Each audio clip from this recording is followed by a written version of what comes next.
Merci beaucoup de m'avoir convié et de vous rencontrer. C'est intéressant de vous voir et d'avoir vos avis. J'avais prévu un quiz, mais ça va être compliqué avec les micros.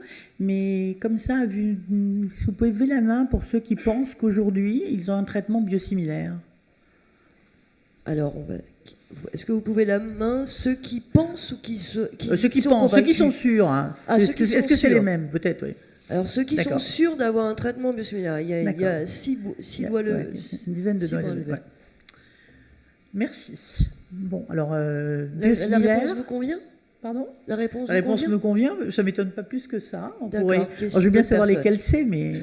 Est-ce que vous... C'est compliqué, il n'y a pas de micro. Sinon, j'aurais bien... On peut faire parvenir des micros à madame, par exemple, qui lève la main. Vous vouliez demander quel type de biosimilaire, peut-être? Quel type de biosimilaire? Madame, oui, répondez. On vous passe un micro. Pardon? Biosimilaire de J'entends pas, ou le micro marche pas. L'Afliximab biosimilaire. Ouais. Je pense que tout le monde a le même. Attendez. Bonjour, moi j'ai Vita, le biosimilaire du Mira. Bravo. Biosimilaire de l'adalimumab, commercialisé en fin d'année dernière. Ma voisine a le même. D'accord. Donc vous allez savoir répondre à mes questions. Alors, et encore une jeune fille qui va répondre à cette question, si vous permettez. Mademoiselle. Moi, j'ai le Benepali, le générique de l'Ambrelle. Biosimilaire. Le générique. Le biosimilaire. C'est pas pareil. Ouais, ça mérite une récompense. Ouais. Donc ça mérite une récompense. Donc certains d'entre vous ont déjà des biosimilaires et vous avez pour certains d'entre vous un biosimilaire par voie intraveineuse et d'autres par voie sous-cutanée.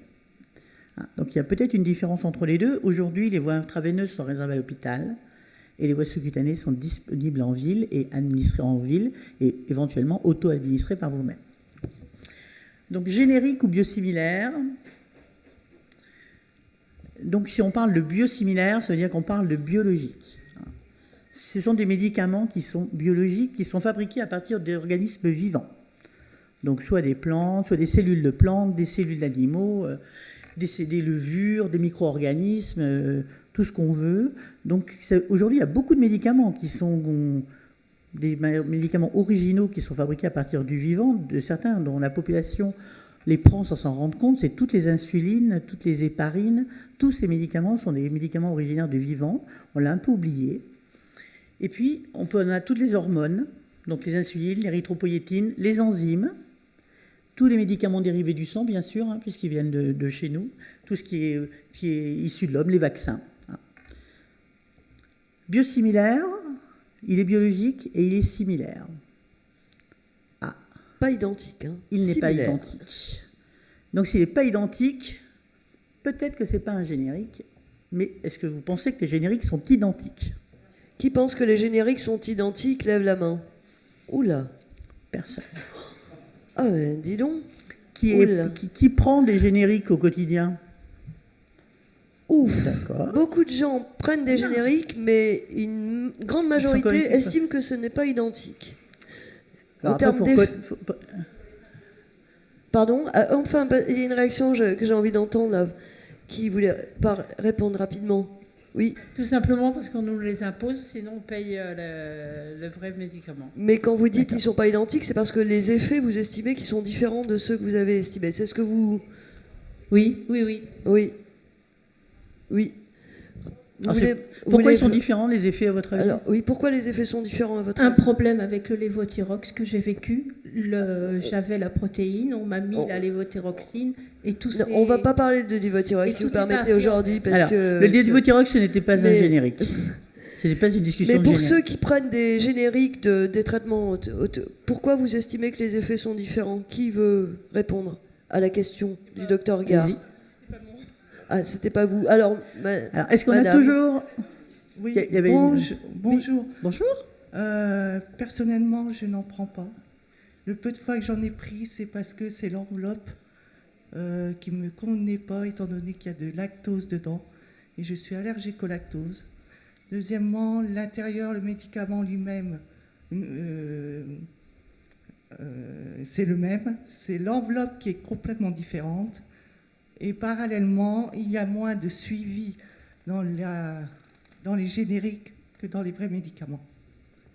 Qu'est-ce que vous appelez le suivi? Ça veut dire qu'il y a moins de contrôle. Alors, il y a moins de contrôle. Bon, alors on va corriger, il y a des choses... Je vais vous dire franchement, je suis contre. Ah non, c'est comme la vaccination, la population française a beaucoup de mal à s'habituer. Je suis plus malade avec des médicaments génériques dont mon rhumatologue m'a interdit d'en prendre à cause de l'enveloppe et les excipients. Merci madame pour ce témoignage. Je vous répondrai. On va avancer. Voilà. Oui, peut-être. Oui, bonjour. Donc, par rapport à ça, effectivement, c'est un problème d'excipient. Mon médecin généraliste a prescrit parfois des antibiotiques. Je pars sur un médicament très, très commun. Et il s'est avéré que parfois l'excipient provoque des allergies ou des réactions. Donc parfois, ça peut être ennuyeux. Alors, bien, merci. Voilà. Bon courage, docteur Gare, pour répondre à toutes ces... Non, voilà, maintenant je vous lâche. Pour vous empêcher de dormir. Donc, générique, donc vous avez raison. Pour parler juste du générique en lui-même, le principe actif est le même, mais le sel n'est pas toujours le même. Et vous avez vu que pour certains médicaments, alors, le dosage, du coup, n'est pas le même. Vous avez 5 mg quand c'est du Princeps, puis 4 quand c'est du générique, parce que le sel n'est pas le même. Ce que vous avez dit qui était vrai, c'est ce que nous on appelle les pharmaciens les excipients, c'est-à-dire ce qui est en plus du principe actif pour remplir la gélule ou pour faire un comprimé, parce que sinon on aurait de la poudre toute seule. Ça, c'est régulièrement pas les mêmes. À l'hôpital, on fait attention. Dans certaines solutions, dans certains sirops, il y a de l'alcool, mais c'est quand même autorisé sur le marché. Et au niveau international. C'est plutôt réjouissant, disent certains. D'alcool. Ça peut, enfin bon. Après, quand vous êtes allergique au lactose, vous êtes allergique à pratiquement autant de médicaments Princeps que de génériques. Donc c'est important de le savoir. Et puis de le signaler à votre pharmacien. Dans ce cas-là, je vous conseille d'avoir un peu toujours le même en officine parce que pour moi-même, je ne sais pas tout ce qu'il y a dans tous les comprimés de la pharmacie. Quand on fait des changements de marché à l'hôpital, on a pas mal de génériques, on est incité à en avoir. On fait quand même très attention aux excipients, aux allergies, aux apports en sel, qui ne sont pas les mêmes. Et après, en efficacité, les génériques, on va le voir, ils n'ont peut-être pas fait de test d'efficacité. Donc, générique biologique, le générique, c'est fabriqué par de la chimie. C'est des poudres, c'est des médicaments qui sont issus de la chimie. Vous avez peut-être tous fait cristalliser des trucs sur des cheveux. C'est fait comme ça. C'est des petites molécules. C'est assez facile à faire. Ce n'est pas très cher à faire. Je ne vais pas dire que ce n'est pas facile à inventer, mais à reproduire, c'est assez simple. Donc, on va voir qu'il y a aussi il y a beaucoup de génériques qui sortent. Il y en a énormément. Ils ne sont pas tous les mêmes au niveau autre substance que le principe actif, mais c'est facile à faire. C'est stable. C'est de la poudre. C'est comme de la farine. Donc, on peut les garder longtemps. Et on met 3 à 5 ans pour copier une molécule. On la copie pour avoir quelque chose qui est générique. Le biologique, c'est fabriqué à partir du vivant. Alors, on n'est déjà pas tous pareils. Donc, on va essayer d'avoir une ligne de cellules unique qu'on va faire multiplier à l'infini pour toujours avoir la même mère, la même cellule de départ, dans la même cuve du même fournisseur. Donc, c'est très compliqué. Et ça coûte très cher et ça se préserve dans des conditions de congélation extrême qui coûtent elles aussi très cher. De toutes les façons, même si on va la faire multiplier, mais ce qui nous intéresse pour faire le médicament, ce n'est pas tout ce qu'elle va le porter. Donc il va falloir la purifier, ne garder que le produit pur. Et le médicament biologique lui-même, avant d'être copié, il va évoluer dans sa fabrication au fur et à mesure. Alors des évolutions des techniques de fabrication, des évolutions des contrôles, des évolutions de la chimie aussi. Et le produit, alors pour parler du premier que vous avez parlé, le Rémicade, qui était pour les rhumatismes inflammatoires le premier biosimilaire qui nous a tous impactés, le premier lot de biosimilaires était plus proche du dernier lot de Rémicade que du lot de Rémicade 3 mois avant. Ça évolue en permanence. Ça dépend du processus de fabrication. Tout le monde ne peut pas fabriquer des biosimilaires. Je vous ai fait une petite photo en bas. Il faut des cuves très compliquées, des doubles enveloppes inox. La moindre petite trace de quelque chose va faire tout tourner. C'est pire que de faire de la mayonnaise. On part d'une cellule vivante, on la multiplie en petits, puis on fait un peu plus, puis un peu plus, parce qu'on ne peut pas d'un coup, avec une cellule, faire des milliards de cellules. Donc on passe par plusieurs lots, c'est très long, ça se fabrique en 8 à 10 ans. D'accord ? Alors après, le lot, une fois qu'on a la cellule, mais pour faire la première, c'est très long. C'est très sensible. C'est très sensible aux conditions de stockage. Vous l'avez vu, ces médicaments, beaucoup sont au frigo. L'insuline, elle est au froid. L'héparine, elle est au froid. Vos biothérapies sont toutes au froid. C'est sensible à la chaleur. Ça ne supporte pas l'agitation. On ne jette pas son stylo à travers la table. Alors en général, c'est fragile, donc on ne le fait pas. Mais nous, dans les hôpitaux, on a des systèmes pneumatiques pour enlever les médicaments. On n'aimait jamais cela. Et pas parce que c'est des produits froids, parce que c'est des protéines. Et que les protéines, vous voyez bien qu'on fait du blanc d'œuf, ça bouge. Et donc, pour développer un générique, en millions de dollars, 1 à 5, et pour un biosimilaire, 100 à 200. Ouf. Et ces médicaments bio... Voilà. Donc ça vous explique aussi un peu les prix, mais après, vous allez voir, au niveau mondial, c'est intéressant. Les biologiques, c'est des protéines, donc c'était juste pour vous montrer que vous avez une petite molécule d'aspirine, et puis après vous avez des protéines, et que ça devient de plus en plus gros, de plus en plus enchevêtré, de plus en plus complexe. Et donc aussi dans l'organisme, ça va être différent. Vous les connaissez, c'est vos thérapies ciblées qui vont aller se fixer quelque part sur des actifs de votre maladie, de par leur côté tentaculaire, mais ça ne facilite pas la fabrication. Au niveau qualité, alors vous avez lu le diapo, il y a une différence majeure entre le générique et le biosimilaire. Vous interrogez ? C'est une question ? Est-ce qu'il y a une différence ? Quelle est la différence majeure entre générique et... On a vu la fabrication, la stabilité, le machin, le coût pour les fabriquer. Qui veut répondre à ces questions ? Franck Gérald offre une bouteille de champagne à une bonne réponse. Moi, j'ai la réponse, mince. Il y a une main qui est levée. Depuis que j'ai dit une bouteille de champagne, ça motive. Et Franck Gérald a disparu. On se demande pourquoi. Oui, mademoiselle, pardon. Non. Madame, je ne vois plus très bien. Oui, alors simplement sous réserve de recevoir cette bouteille de champagne. Je dirais de meilleure qualité. Autrement, ça ne serait pas fabriqué. Le coût est élevé, etc. Non, en fait, par rapport au générique, le biosimilaire, il y a des essais cliniques. Ah, donc ouf pour Franck Gérald. Il a gagné sa bouteille de champagne. Le générique, vous l'avez dit tout à l'heure, c'est une copie d'un médicament chimique. Et le seul test qui est fait, c'est qu'on vérifie que c'est bien soluble et que ça passe bien dans l'organisme. Point. Le biosimilaire, il va être testé dans la vraie vie. Il va être testé en absorption, pareil, ce qu'on appelle le préclinique. Il va avoir les mêmes essais cliniques que le... Il ne va pas avoir les mêmes, il va en avoir moins. Mais il va avoir des vrais essais cliniques. On va faire de l'utilisation vraie. Vous verrez, je vous ai pris un cas pour voir combien on mettait de patients. On regarde combien de temps il passe dans le sang, comment il y va, comment il s'élimine, est-ce qu'il s'élimine vraiment pareil, est-ce qu'il a même, notre petit jargon à nous, c'est la même distribution dans l'organisme, il va au même endroit, donc ça c'est vérifié. Et après, s'il y a des vraies études qui sont montées de tolérance et d'efficacité. Ah oui. Alors, chez des patients, pendant 1 an à minima, chez une population de malades. Il y a des essais cliniques comme ont été faits pour le vrai médicament. Mais le médicament de départ. On les compare à la biothérapie ? On les compare à la biothérapie. C'est-à-dire un bras avec biothérapie et l'autre avec des biosimilaires. Oui, c'est comparé au princeps. Alors c'est un grand débat sur l'adalimumab, parce que quand il sort plusieurs biosimilaires, et comme je vous ai dit que les lots évoluaient, à partir de quand, à quoi comparer ? En quelle année a-t-il été comparé ? Donc ça, c'est un peu des effets plus marketing. Parce que l'adalimumab, ceux qui en prennent n'ont pas vu baisser quand même l'activité au fur et à mesure des années. La plutôt tendance, le médicament ne s'améliore. Donc, études cliniques, mais pas dans toutes les indications de l'AMM. Donc, quand l'infliximab est sorti en France, les rhumatologues, moi je suis pharmacien clinicien en rhumatologie dans le service du professeur Fautrel, nous on était tranquilles. On avait des beaux essais cliniques. Les gastro-entérologues, ils n'avaient rien. Mais rien, pas un essai clinique chez l'homme. Parce que les biosimilaires, il faut quand même que ce soit moins cher que le vrai princeps. Sinon, donc ça n'a aucun intérêt. Donc on ne va pas refaire tous les essais cliniques. D'accord ? Donc il y a des essais cliniques vrais. Je vous ai mis un exemple.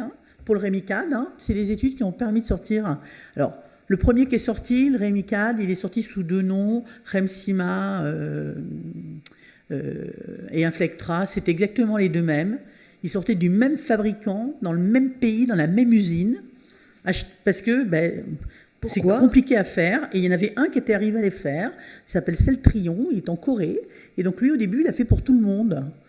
Donc c'était vraiment les 2 mêmes. Hein. Alors, on avait un princeps d'un côté et 2 biosimilaires totalement identiques. Hein. Donc ça nous a permis de choisir, là pour le coup, sans hésitation. Étude pharmacocinétique, que 19 patients, des vrais malades, pour voir comment ça se passait, mais pendant 50 semaines. Hein. C'est un peu plus d'1 année chez des patients qui ont reçu du biosimilaire pour voir s'ils avaient une cinétique comparable par rapport au princeps. Ensuite, efficacité. Efficacité, c'est des doses. Alors, ce qui a été testé dans l'efficacité, l'indication, c'est la spondylarthrite. Parce que c'était le modèle où on avait le plus de patients. Donc, ils ne vont pas non plus faire des essais pendant 20 ans. Hein. Donc, ils prennent là où il y a le plus de patients, des patients qui ont souvent immunodéprimés, vous les connaissez bien. Et du coup, c'est un bon modèle pour tester. Donc, il y a beaucoup d'essais dans la spondylarthrite. Donc, 254 patients pour un médicament. Alors, comme on avait l'autre, qu'on a fait pareil, du coup, ça faisait 600 patients pour le même médicament. Mais là, c'était un des fournisseurs de je crois que c'est Remsima, celui-là. 54 patients pendant 250 patients, 54 semaines. Donc ça marche. Aucune différence d'efficacité entre le princeps. Alors, il y a un problème, c'est que s'il a le malheur d'être un petit peu supérieur, il ne pourra plus être biosimilaire. Donc, attention, les études, il faut bien attention qu'elles soient... Il faut arriver pareil. C'est ce qu'on appelle les études de non-infériorité. On n'a pas le droit d'être bien meilleur, parce que si on est bien meilleur, c'est un nouveau médicament. Et du coup, on leur demanderait... Et du coup, il faut tout refaire, la MM complète, avec toutes les études. On est dans... C'est kafkaïen, votre histoire, donc, excusez-moi. Donc, il ne faut pas non plus faire 2000 malades, hein, parce que... Donc, 250 malades. Et puis après, une étude de tolérance. Hein. Alors, je pense que la crainte, quand même, c'est de perdre l'efficacité si on change de médicament, même si on dit que c'est le même. Et puis, éventuellement, d'avoir des effets indésirables différents. Hein. Alors, il y en a qui disparaissent, hein, en fonction... pour les voies sous-cutanées, on en parlera si vous voulez. Pour l'IV, il n'y a pas de raison que la tolérance soit différente si le médicament est très similaire. Et là, effectivement, dans toutes les études, il n'y a pas de différence en tolérance pour la forme IV. Pour les formes sous-cutanées, il peut y avoir une différence qui est due au dispositif d'administration. Et nous, à la Pitié, on a décidé de vous les laisser choisir. Quand on vous propose un biosimilaire, on vous laisse au moins le choix entre le stylo que vous préférez. Hein, la couleur, la forme, le grip, c'est important pour les mains. Il y a un grand marketing. Hein, la fenêtre, le clic, le pas clic. Voilà. Nous, personnellement, hein, c'est vous qui choisissez. Voilà. Vous en voulez un. Ils sont vraiment différents. Il y en a des ronds, il y en a où il faut appuyer en même temps qu'on. Et ça, c'est pas forcément bien quand on a un rhumatisme inflammatoire. Hein. Peut-être que le côté j'appuie avec le pouce en même temps, c'est pas idéal. Voilà. C'est des choix. Donc, clairement, les biosimilaires, ils sont tous mis sur le marché européen. Et là, pour le coup, l'Europe était bien en avance par rapport aux États-Unis. Ils ont été mis commercialisés en Europe 4 ou 5 ans avant les États-Unis pour des raisons pas de qualité supérieure aux Américains. On a les mêmes. Hein. C'est juste d'accès au marché et de coûts de médicaments et coûts de la santé. Je vous rappelle que les Américains, ils payent de leur poche où ils s'assurent et que donc l'État n'était pas spécialement impulsif sur les médicaments moins chers. Parce que ça fait quand même vivre l'économie. Voilà. Les pays alors nous on est particulièrement gâtés, mais qui ont un système de santé sont plus intéressés par une diminution du coût des thérapeutiques. Donc efficacité, tolérance, sécurité chez les biosimilaires, c'est montré systématiquement. Est-ce que prescription des biosimilaires, c'est pareil que pour les autres médicaments ? Non. Est-ce que c'est pareil que pour les autres biologiques ? Très vite, puisqu'il nous reste 10 minutes. Interchangeabilité. Donc, le médecin a le droit de changer, de vous changer. D'abord, les biomédicaments et les biosimilaires sont en rhumatologie, mais c'était le cas des médicaments biologiques, sont à prescription médicale hospitalière en première administration. Vous avez tous une biothérapie qui a été mise par un médecin hospitalier au départ. C'est de la première fois, et c'est une fois par an, vous devez revoir le médecin hospitalier ou du moins avoir une prescription de sa part. Aujourd'hui, la Sécu ne bloque pas, mais je pense qu'elle va finir par bloquer. Les médecins, les rhumatologues de ville ont bien sûr l'accès au renouvellement. Comme pour toute prescription médicale, le patient doit être informé, ni plus ni moins, qu'il a un biosimilaire, qu'il a une biothérapie. Il n'est pas question de lui mettre un biosimilaire sans lui dire. Nous, on l'a dit normalement à la Pitié, on a fait des petites fiches d'information pour les patients. Mais il peut s'opposer. Il peut s'opposer, c'est son droit, tout comme il a le droit de ne pas se vacciner, comme il a le droit de le faire. Par contre, s'il s'oppose au biosimilaire, il faut qu'il paye la biothérapie ? Non. Il s'oppose au biosimilaire, il s'oppose au biosimilaire. Il aura. Alors après, si tout le monde s'oppose au biosimilaire, c'est possible que les médecins ne puissent pas, eux. Sur les voies IV, nous, on est passé à la Pitié très rapidement à tout le monde en biosimilaire. Les patients étaient. On a mis 1 an pour se décider, mais après, tout le monde est parti, tous les médecins, toutes les infirmières, les pharmaciens et les malades étaient convaincus qu'il n'y avait pas de perte de chance. Je crois qu'il y a eu 1 ou 2 malades pas convaincus. On a suivi nos malades, nous, pour voir s'ils n'en avaient vraiment pas quand même. Donc, je termine la prescription médecin. Pharmacien, il fait quoi ? Rien. Il n'a pas le droit. C'est répondu, rien. Pourquoi des biosimilaires ? Promouvoir les médicaments biosimilaires. Il y a la Haute Autorité de Santé qui s'en est mêlée, qui a sorti des recommandations. Il faut prescrire des biosimilaires dans un intérêt de santé publique pour limiter les ruptures de stock. Alors ça, c'est plus que vrai en ce moment sur les héparines. Parce qu'il n'y en a plus une. Il n'y a plus un Lovenox en France. Enfin, il arrive d'Italie, il arrive de Turquie, il arrive d'Allemagne. Mais il y a un biosimilaire qui est disponible et qui est en stock. Éthéré d'un point de vue économique, stimuler la concurrence, ça va faire baisser les prix. Est-ce que vous avez une idée de combien ? Quelles économies on va pouvoir réaliser ? Quelle économie on a déjà réalisée avec les biosimilaires ? Le prix a baissé de combien ?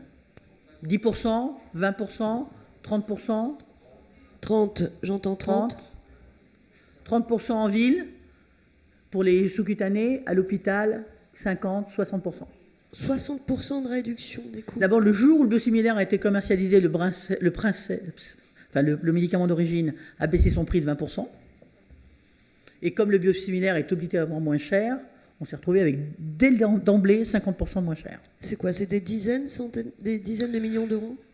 Oui. C'est ça. Je vais vous donner en chiffre national, c'est des millions d'euros. Donc, je vous l'ai dit, les biosimilaires en rhumato, les rhumatologues ont carrément publié à la SFR cette année, c'est une opportunité. Ça va permettre de traiter plus de patients, alors pas chez nous parce qu'on est assuré, mais ça va permettre d'avoir accès à des biothérapies différentes. Et vous parliez tout à l'heure, madame, du Cosentyx, ça permet de l'avoir à l'hôpital alors que nous ne l'avions pas, loin. Les domaines thérapeutiques, le premier biosimilaire, c'est pas récent, c'est 2009. On en parle beaucoup, mais c'est pas récent. C'était les hormones de croissance. Il y a eu tous les facteurs sanguins. Aujourd'hui, les plus impactés, rhumatologie, hépatogastro, médecine interne et cancérologie. Tout ce qui est cancéro est aujourd'hui biosimilaire. Et à l'hôpital, nous n'avons que du biosimilaire en cancérologie.